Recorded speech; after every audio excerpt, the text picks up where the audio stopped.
Imagine going on a road trip. You want to be spontaneous, have some fun. You're laughing and singing with your friends. You drive for a few miles.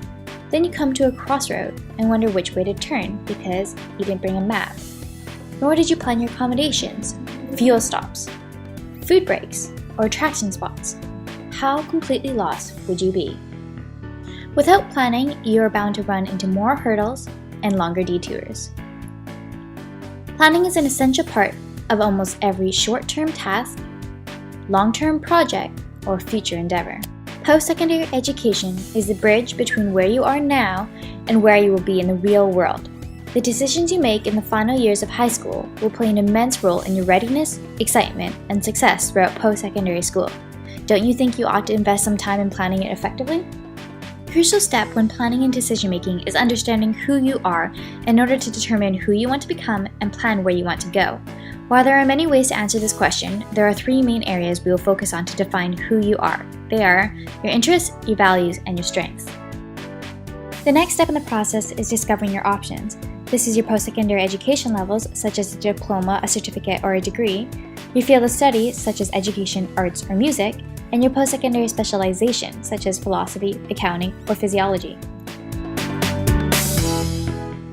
Are you interested in art design, business, or sciences?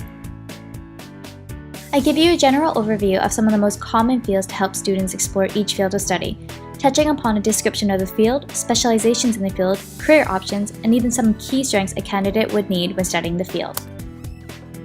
The last step is decision-making.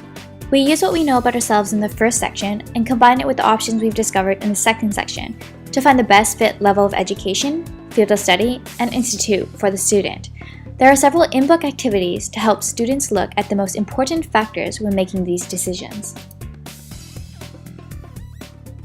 For example, when deciding one's level of education, there are three main factors to look at: the student's eligibility, their readiness, and their financial situation. When deciding one's field of study, a student must take into consideration their interests, values, and strengths.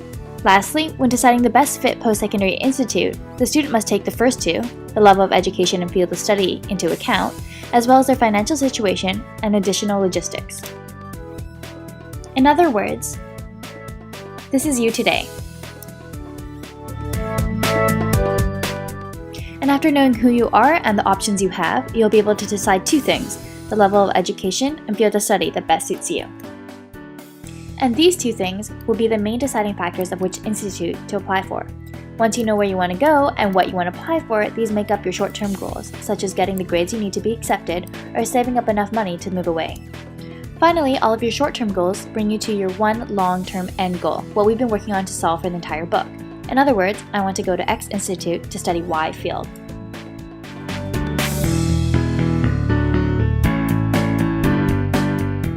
So how did this exactly all come to be? Well, after coming up with this idea, plus many sleepless nights, and 10 months later, I finished writing Planning and Decision Making for Students.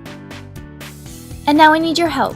I need $5,000 and in only 30 days, please help bring my book to schools all over the world to share these ideas and help students become better prepared, more confident, and more directed for their futures.